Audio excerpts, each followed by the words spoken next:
Welcome back. We just got back from Walk Among the Tombstones, and while you were... This is why I leave you. I was thinking of a different film. But, we're first going to talk about Walk Among the Tombstones, and it was good. Like, it's a Liam Neeson film, and... It's Taken 3. Sort of, but it's Taken 3 in all but action. Yeah, like, the same style. Same tone. At least I've only seen Taken 1, but I assume that Taken 2 the second one's the exact same. Second one's not worth seeing, but it was good. Like, I liked it. It was good. It was a good movie. Because grimy, disgusting, disturbing, all those great things that you want from a Taken film. Well, I kind of expect it to be like 7 a little bit or something like that, just because the way the trailer made look. They would focus on like the dark shit that these kidnappers do, but it really didn't focus on that. The book focused on it a lot more. Like, they didn't mention like the stuff that was done with the dismembered bodies like they did in the book in this one. In the movie, they talk about that they were placed in like the park. They were fucking cut up, but that's it really. Like, it didn't really... It didn't need to go into detail. Well, no, this in the book they talked about how in the books Scudder finds out that these cases are connected because the post-mortem details. Their fingers were hacked off and shoved up their ass and vagina. They didn't mention that in the movie. Please. Yeah, they didn't mention that in the movie. You gotta remember what they gotta do to get an R rating, right? Yeah, that part would have got them an R rating. It was like that 14 here. Like, I don't know what it was. It was a 14. They got. It would have probably been an R in the States. But yeah. They did leave in the pick a breast scene, or it was different in the book than it was in the movie. In the movie, it was the first girl they killed. I think they made her choose.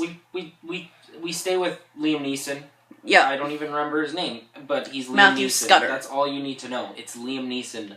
I don't even like that name, Matthew Scudder. It's the stupidest name I've ever heard. Like, I just call him Liam Neeson. We stay with Liam Neeson throughout the entire movie. Yep. You call him Liam Neeson because that's who he is. He's Liam Neeson. He's Liam Neeson. In the book, the first half of it focused on Conroy and his wife, and like how she got kidnapped and him dealing with the kidnappers and his junkie brother. And that was dealt with through him telling Liam Neeson this is what happened. It was basically exposition dump. Yeah.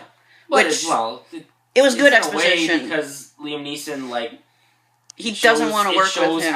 It shows how smart he is because he understands. Yep. So it was good though. Like how it dealt. It's really different from the book. In all honesty, I kind of figured it would be, but it was good. I'm trying to think. The better parts of it. In all honesty, the tone was insanely dirty, good. Disgusting, grimy. It was like dingy. Like, this wasn't a happy film. Like, no, and I when I don't like happy films. When it's like the ending of the ending of X-Men: The Days of Future Past. It's like I hated it. Everything was so perfect. Yeah. And lovey-dovey, and I'm like, well, come on, it sucks. That was. Hey, it's gonna get really shitty in the next movie because it's Apocalypse. Whatever. But no, it was. I'm trying to think. There wasn't really anything I hated about it. There's nothing. A few minor gripes, like fucking digital blood. That is one of my main things. Nasty. Digital fucking blood, and the fact that they didn't even need. They just need a. It was used in the weirdest way. It was digital blood on a windshield. Okay, no, and not only that, but okay. Spoilers. At the end of the movie, they catch the criminals. One of them is still alive. No, I thought they'd still get away. Oh, like, no. Liam Neeson movie. I don't know. I think they get away in the book. I'm not sure, but he's the guy's in a house. He kills Conroy because Conroy jerks off, fucks off when he's supposed to be torturing him and killing him to explore the house. The guy gets loose. Kills Conroy, his body parts scattered all over the stairs, and Liam Neeson slips on the blood. He looks back at the stairs like this, and you see the blood dripping down the stairs. It's the stupidest reason for fake blood. Just get a pack of ketchup, honestly. Yeah, there's no, it's not... Go down to the corner store, buy a pack of ketchup and smear it over. It's not like they're trying to overcompensate for squibs. It just doesn't, because fake blood works. In all honesty, at some points it does. It was up until a couple when the one guy got shot in the side, it looked fine. It looked great. Yeah, that was a squib. There's some really nice makeup on his shirt that he was wearing. I like that. Like, and like it's fake the way blood. The blood spread was happening. It's fake blood when it shows like the dismembered girl in the trunk. Like when he cuts open the bag, it's real blood. But this one scene, it's fake. That was awesome. That scene where there were a bunch of drugs in the back, and he slit open, and then the blood poured out. Yeah. And you're like, oh. Yeah, like a piece of shit. I knew what was gonna happen. Like I knew that she was gonna be cut up in the trunk. Yeah. Because I'm glad they didn't change that. There was a few things they changed. They didn't have Scudder's girlfriend in it, which was kind of a bummer because seriously, she's a main part of the plot, more or less. But it seems like they just cut out. They basically made it a Liam Neeson movie, whereas in the actual book, it's more of like an ensemble piece. The black kid who's in this, I don't even know I can't remember his name, but he helps him a lot more in the book, and his girlfriend helps him because in order to track down these criminals, I thought the theming around Y2K would actually come to something. It doesn't. It doesn't, which was really curious because they were like throwing it in your face very, very blatantly. So like, there's going to be something clever at the end. I think it's supposed to tie into the tagline of the movie is "People fear the wrong things." It's like there was this weird. It was like not anti-drug message to the movie. Did you notice that? How like the serial killers were targeting spouses or people involved with drug dealers. But then the DAA, who fucking knew about these guys, don't give a shit. Like, they're like, oh, they're drug dealers. Who the fuck cares? Yeah, that was... So I think that's what Y2K kind of had to do with it. But I thought it would be like it was so obvious in throwing Y2K. Yeah, like, oh, the newspaper. And Liam Neeson's like, it's not going to matter anyway in a few months. Friggin' newspaper. And even the graffiti on the wall, I don't know if you noticed this or not. Yeah. There's graffiti on the wall with a clock that said 11:59 and something 2 minutes to midnight. It's all going to go to shit. But, yes. So, would you recommend other people see this? Because I would. If you see the trailer and you think, man, this is going to be a good movie, then the trailer, if you see it, if you think you're going to like it, you're going to like it. Yeah. There's nothing, if you see this movie in the theater, you should like it. Yeah, it's not... there's nothing surprising about it. And it's not one of those films where Liam Neeson makes it good. It's good, even if he wasn't in it, it would still be good. So, the other movie that we saw was This Is Where I Leave You, which, it was good. It's the new dramedy thing starring Jason Bateman and other people. It's like a depressing romantic comedy. I wouldn't even call it that. It's kind of like a reverse coming of age, almost. Like, Midlife Crisis, the movie. Yeah, I guess. Midlife Crisis, the movie. But I think it's kind of useless to go through this movie plot point by plot point because the movie just flies through it. It's a lot with middle-aged relationships. It was good, but yeah. If you see the trailer, in all honesty, and you're kind of into it, I'd go see it. It's not focused on the love story as much as the trailer stresses. There's multiple stories going on. Yeah, there's a lot of like why we can't go like kind of through any kind of plot of the movie is there's so much different stuff going on. I'm just gonna briefly go through. There's a family of 5.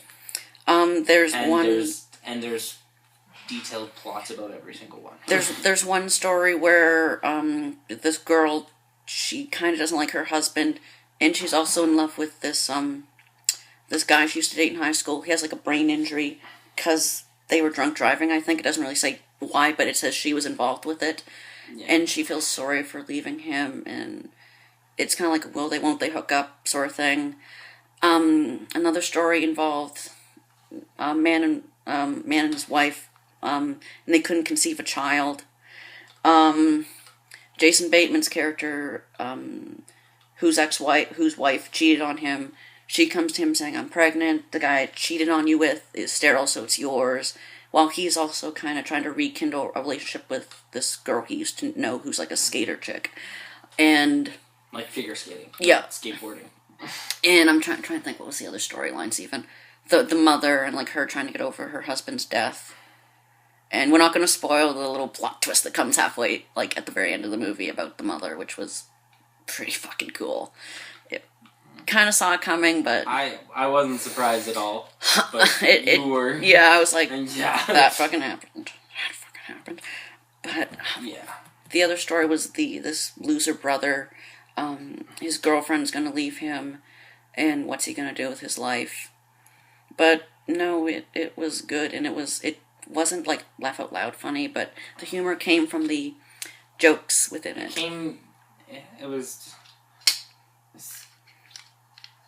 It wasn't boring. Things were happening. Like there was no scenes that made me completely fall out of the movie, which is the danger in these. Like one scene happens and you go, well, I'm done with this movie. So there's nothing like in it that there's nothing that drops the bottom out of the movie. Yeah, and like a lot of the ending scene would have done it, but it was the end of the movie, so it was fine. Yeah, like a lot of the jokes came naturally. Like some of the jokes revolved around the mother and her breast implants, which were insane. The jokes come from the ridiculousness. Contrasting with the dark tone of the rest of it. This is a freaking depressing movie, honestly. It is. And that's one thing that I enjoy about this movie. Emotional. Is none of the stories resolve on like a happy or even clear note. It's like, this is life. Shit happens. Deal with it. Life is what you make of it. Try to enjoy it. Honestly, kind of depressing movie. It was. My only main problem with it was the nudity in it. Because oh god, there's this one of the recurring jokes is this. There's a little kid learning to take a crap, and he carries around the toilet with him, and he'll just sit down. There's even anywhere. There's even shit, literal shit jokes. Yeah, those were good, but I just didn't like how they focus on him shitting, and there's you see his butt, and I swear to God, the director's a perv and trying to catch shots of his dick. I swear it's creepy. It's really fucking creepy and uncomfortable. It was weird. It was very weird and uncomfortable. But on the trailers, I guess. So, trailers. Men, Women, and Children, both the actual trailer and the teaser trailer. Not in that order. In that order. The teaser looks better than the trailer so far. Which is not a good sign. I'm interested just because it's a Jason Reitman movie, and Juno and Young Adult were I have a feeling whoever cut the teaser trailer should get a raise, because that was really well done for what I think is going to be a crappy movie. I found it was cut like Social Network trailer. It was cut the Social Network teaser. Yeah, it was cut. It was cut in a way it was just images. It was really quick and really nice, and everything seemed really interesting. And you're like, oh man, I want to see how this happens. And then the teaser trailer gives some background on why that happens, and I'm like, yep. How about no? Yep. And let me think, what else was there? Nightcrawler. Nightcrawler looks cool. The teaser was pretty cool too. The teaser was just him going for the job, saying in order to win the lottery, you have to earn the money for the ticket, and that was it. But the trailer actually shows that he's he's running around with a camera, and it looks getting crime footage. It looks interesting. I'm midnight screening that. We'll see. Bitches. We'll see. It could be good. It could be bad. John Wick. John Wick looks awesome. It looks cheesy as fuck, but really fun. Oh, come on. No, I mean, it's gonna be awesome. It's so cheesy. They kill his puppy, and he's like, "Just lasting my wife." Oh my god, that was great. I love that. That was the last thing my dead wife gave to me. And then, he sealed all his guns away underneath concrete, and he's hammering with his sledgehammer. It's hilarious. Oh, this movie, that's gonna be a really good movie. But the criminals were like, "Who'd you get that car from?" And they're like, "He's a nobody." He's like, "No, he's John Wick."